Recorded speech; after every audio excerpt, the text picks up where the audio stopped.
ala sayyidina Muhammadin wa ala alihi wa sahbihi wa sallama tasliman katsira. Amma ba'd. Yang mulia Dato' Abdullah Ahmad Badawi dan Dato' Haji Muhammadin bin Yusuf dan para hadirin serta para pelajar yang saya hormati, saya mencoba untuk membentangkan persoalan kalimah Allah dalam session ini. Tapi sebelumnya izinkan saya untuk membacakan satu ayat dalam Al-Quran yang terjemahannya termaktub di situ dalam bahasa Ibrani, supaya nanti bisa mengetahui kejelasan asal-usul nama Allah. Ayat ini saya ambil dari surat Al-Baqarah. Bismillahirrahmanirrahim.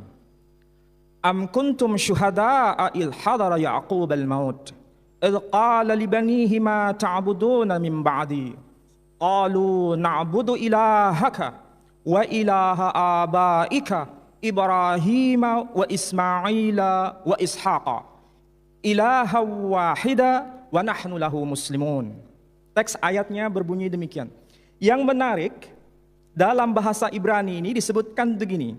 Qalu na'budu, Ibraninya amiru na'bud ilahaka wa ilaha abaika et eloheicha velohei avotecha Ibrahima wa Ismaila wa Ishaqa. Ibraninya tertulis Elohei Abraham wa Ismail wa Ishaq. Ilaha wahida disebutkan Elohim Ehad. Disebutkan Elohim Ehad. Ilaha wahida. Jadi bahasa Arabnya ilahun, bahasa Ibraninya Elohim. Nah, menariknya di sini diungkapkan nama yang sangat penting yang diakui oleh agama Ibrahimiyah, yakni Bapak yang bernama Ibrahim. Kalangan muslimin dalam setiap salat selalu menyebut dalam tahiyat, Allahumma salli ala sayyidina Muhammad wa ala ali sayyidina Muhammad kama sallaita ala Ibrahim wa ala ali sayyidina Ibrahim. Ini pernyataan tegas dalam Islam bahwa Ibrahim adalah tokoh penting yang selalu namanya disebut dalam salatnya. Kenapa? Karena mengajarkan mengenai tauhid. Yang kedua, kita mengenal agama Kristen. Sebetulnya tadi sudah dijelaskan bahwa dalam kekristenan juga menghubungkannya dengan sosok manusia yang bernama Ibrahim. Dalam Injil disebutkan, Injil Matius terutama, pasal yang pertama, ayat yang pertama disebutkan, inilah silsilah Yesus Kristus, anak Daud, anak Abraham. Sedangkan kalangan Yahudi, kalau dalam Tevila itu sama dengan salat, selalu menyebut Elohe Avotenu, Elohe Abraham, Elohe Yitzhak, Elohe Yaakov. Jadi Elohe itu sama maknanya dengan ilahun. Nah, mari kita mencoba untuk membahas mengenai materi kita terkait dengan pembahasan kalimah Allah.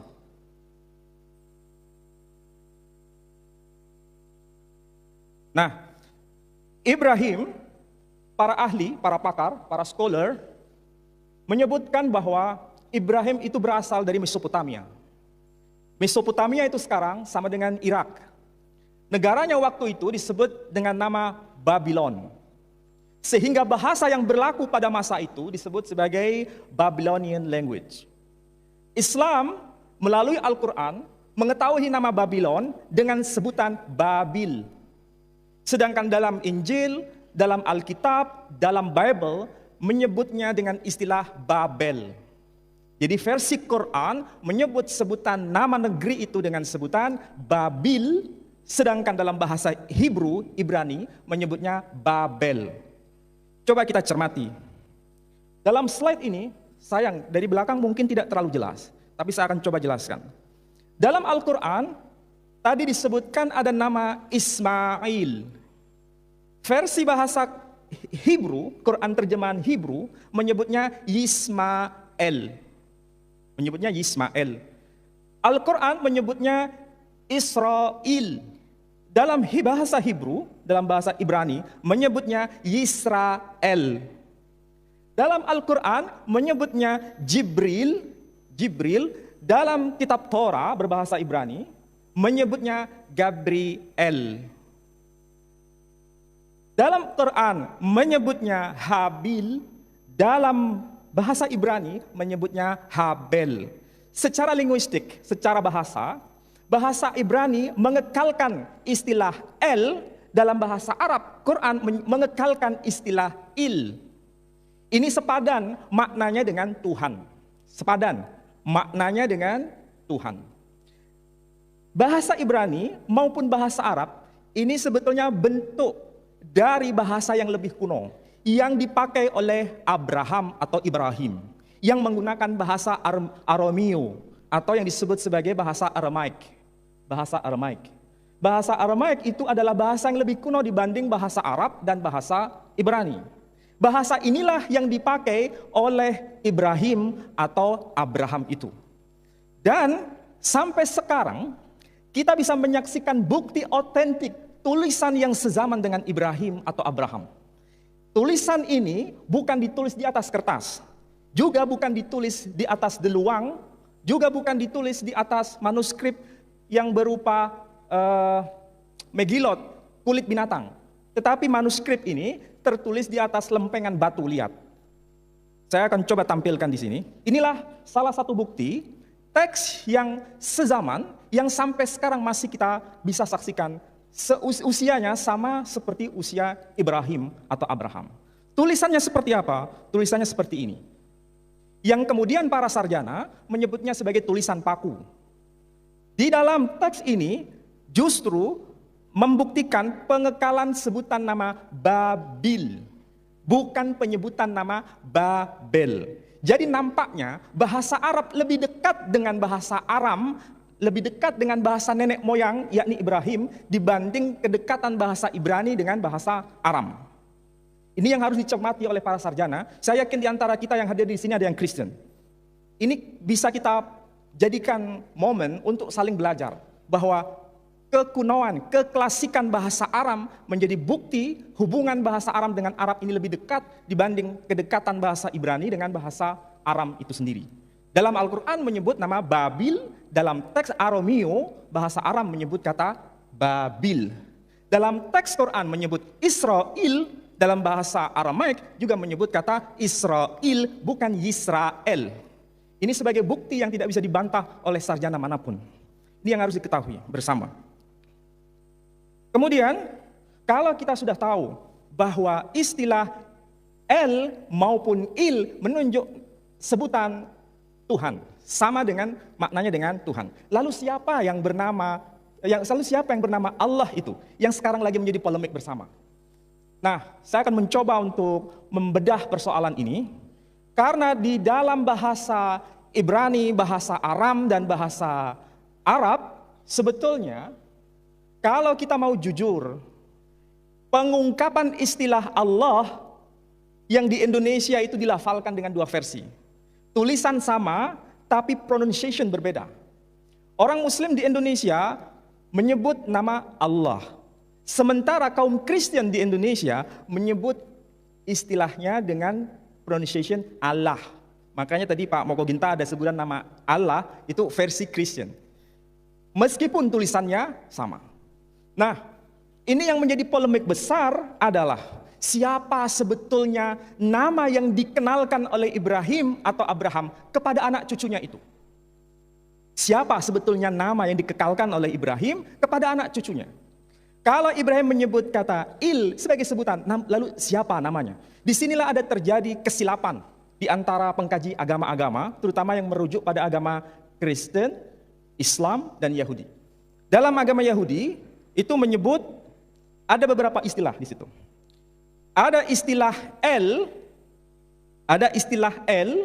sementara dalam versi Arab disebutkan dengan istilah Il. Maka muncul tadi ada Israel, kemudian Ismail. Ini pengekalan sebutan untuk Tuhan. Il, versi Ibraninya El. Istilah Elohim. Kemudian sepadan ini dengan Ilahun.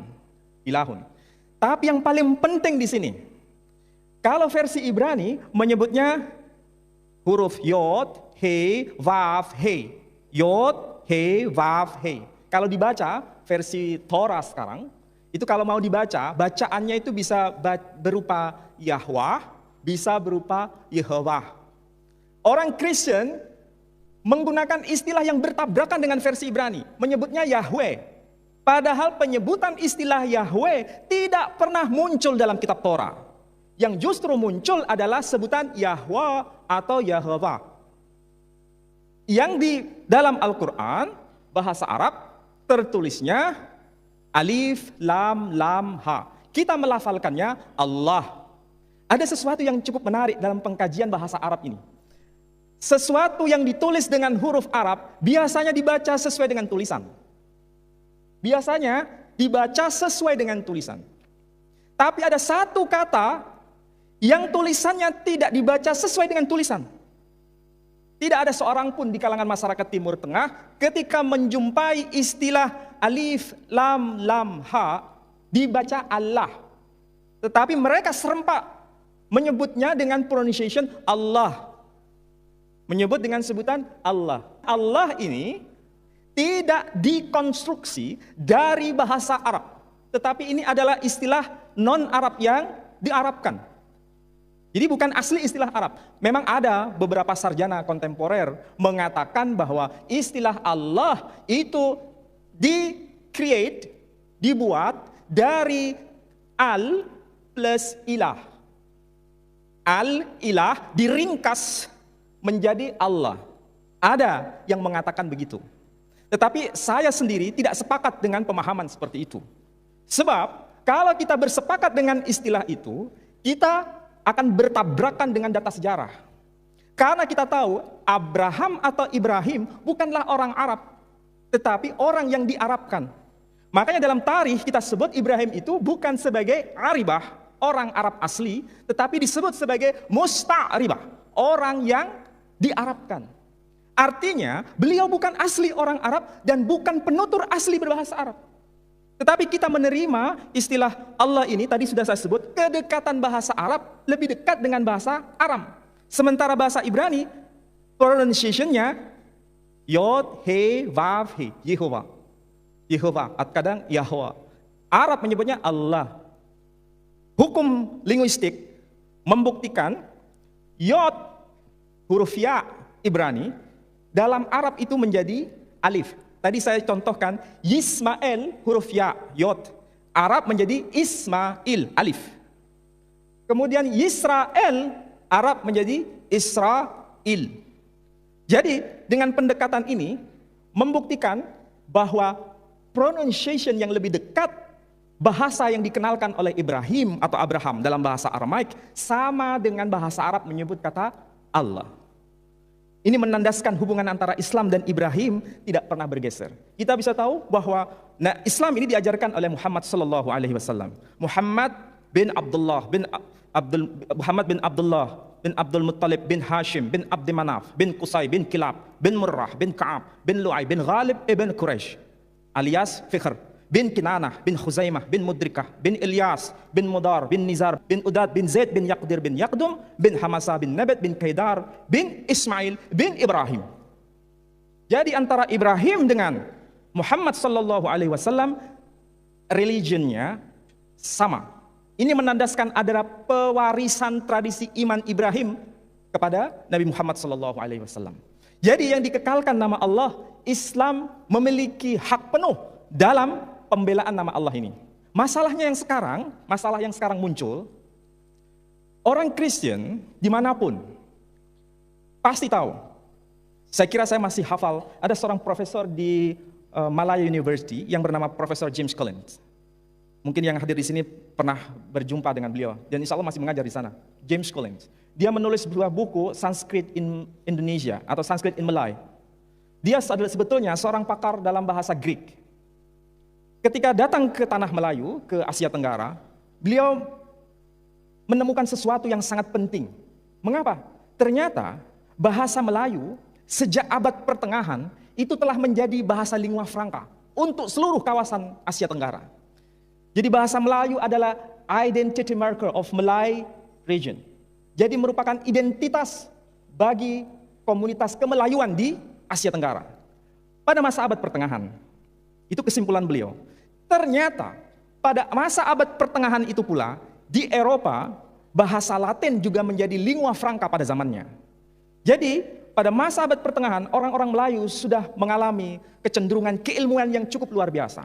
Dari segi filologi, manuskrip Melayu itu adalah manuskrip yang jumlahnya terbesar dari sekian manuskrip yang dilahirkan dari bahasa-bahasa di kawasan Asia Tenggara. Dan itu menggunakan bahasa Melayu. Kebetulan sedang membawa satu buku penting, tapi ini cetakan. Terbitan tahun 1910. 1910, saya masih pegang ini. Judulnya Kitab Perjanjian Baharu. Kitab Perjanjian Baharu. Tulisannya bukan menggunakan aksara Latin. Tulisannya menggunakan aksara Jawi. Ini dibuat oleh seorang sarjana atau scholar Kristen yang bernama Celeber. Dalam bahasa Melayu tinggi, Hai Malay. Dalam bahasa Melayu tinggi. Dan teks ini sampai sekarang masih kita bisa saksikan. Di dalamnya itu tertulis, saya kutip dari Matius. Di sini ada kata-kata Matius, Injil Matius. Pasal yang ke-27, ayat yang ke-46. Ini ada ayat 46. Dikatakan, dengan suara yang nyaring katanya. Shootnya lebih dekat bisa? Ini ada ya. Dengan suara yang nyaring katanya, Ili, Ili, lama sabaktani. Artinya, Tuhanku, Tuhanku, mengapa engkau meninggalkan aku? Ini sebetulnya pernyataan Yesus Kristus menurut orang-orang Kristen ketika disalibkan, beliau menggunakan bahasa Suryani. Beliau mengatakan Eli, Eli, lama sabaktani. Eli, Eli, lama sabaktani. Apa maksudnya? Kalau ini diterjemahkan yang bahasa Suryani ini ke dalam bahasa Arab, itu maksudnya sama dengan ilahi, ilahi, limada taroktani. Artinya, Tuhanku, Tuhanku, mengapa engkau meninggalkan aku? Jadi di situ Eli sama dengan ilahi, sama dengan Tuhanku. Ini sebetulnya orang Kristen pada tahun 1910 sudah tahu bahwa istilah Eli, Eloi, ilahi itu menunjuk pada Tuhan. Tapi yang versi yang sekarang yang ditulis dengan aksara Latin bukan disebut Tuhanku, Tuhanku, mengapa engkau meninggalkan aku, tapi disebut Allahku, Allahku, mengapa engkau meninggalkan aku. Kalau kita yang Muslim mungkin melafalkannya Allahku, Allahku, mengapa engkau meninggalkan aku. Ini sesuatu kekeliruan yang sangat fatal. Mengapa fatal? Karena pada masa abad pertengahan, orang-orang Melayu di Asia Tenggara sudah paham bahwa istilah Allah itu adalah nama, bukan sebutan. Jadi istilah Eli, Eli, lama sabaktani itu bahasa Suryani yang diungkapkan oleh Jesus Christ di kayu salib, sepadan dengan terjemahan berbahasa Arab menyebutnya ilahi, ilahi, limada tabaktani. Bahasa Melayu atau Indonesia versi yang lama diterjemahkan Tuhanku, Tuhanku, mengapa engkau meninggalkan aku. Itu sudah tepat. Tetapi pasca kolonialisasi, penghapusan huruf Jawi di Indonesia terjadi, bergeser menjadi aksara Latin. Pada saat itulah Profesor Klinkert, seorang Belanda, yang beliau menulis sebuah kamus cukup populer, saya kira di Malaysia juga. Beliau menulis sebuah kamus yang judulnya Malay Nederlands Woordenboek. Jadi kamus bahasa Melayu, tetapi beliau peletak dasar bahwa istilah Allah itu disepadankan dengan Tuhan. Disepadankan. Jadi bukan sebagai nama Tuhan, tapi gelar saja. Makanya ada istilah Allahku, Allahmu, Allahnya. Secara gramatik ini tidak benar, baik dalam bahasa Melayu maupun bahasa Indonesia. Tidak bisa dibenarkan. Bahkan kita mengajukan protes. Para ahli linguistik Indonesia sudah mengajukan protes kepada lembaga Alkitab Indonesia, Indonesian Bible Society di Jakarta, untuk mulai memikirkan ulang bahwa tidak bisa secara gramatik bahwa Allahku, Allahmu, Allahnya itu dipakai. Seharusnya yang tepat adalah Tuhan, Tuhanmu, Tuhannya, Tuhanku. Tidak bisa Allahku, Allahnya. Tetapi protes para ahli linguistik bahasa Indonesia di Indonesia tidak digubris oleh Lembaga Alkitab Indonesia. Dan saya juga baru tahu, ternyata Lembaga Alkitab Malaysia penerbitannya juga di Jakarta. Jadi ini nampaknya ada link antara Indonesia dan Malaysia, kaum Kristen di Indonesia dan di Malaysia membuat link bahwa apa yang disebut Allah itu jangan dimaknai sebagai nama, disebut saja sebagai sebutan. Sehingga tidak salah bila kalau kita mendengar istilah tiada Tuhan selain Allah, itu maksudnya Tuhan yang kita sembah itu bernama Allah. Tapi kalau dalam Alkitab maknanya bergeser. Apa? Disebutkan jangan ada padamu Allah-Allah lain selain Tuhan. Jadi kalau kita tidak ada Tuhan selain Allah, mereka sebut tidak ada Allah kecuali Tuhan. Ini problem persoalan bahasa. Problem, apa maksudnya tidak ada Allah kecuali Tuhan? Sementara kita sudah jelas tidak ada Tuhan kecuali Allah. Saya mau bacakan, kalau ingin mau buka yang Kristen terutama yang ada di sini, coba sila buka pada Yosua, dalam kitab Yosua. Yosua pasal 24 ayat 23, terjemahan bahasa Indonesia berbunyi demikian. Ia berkata, maka sekarang jauhkanlah Allah asing yang ada di tengah-tengah kamu. Apa disebut? Jangan ada padamu Allah asing di tengah-tengah kamu.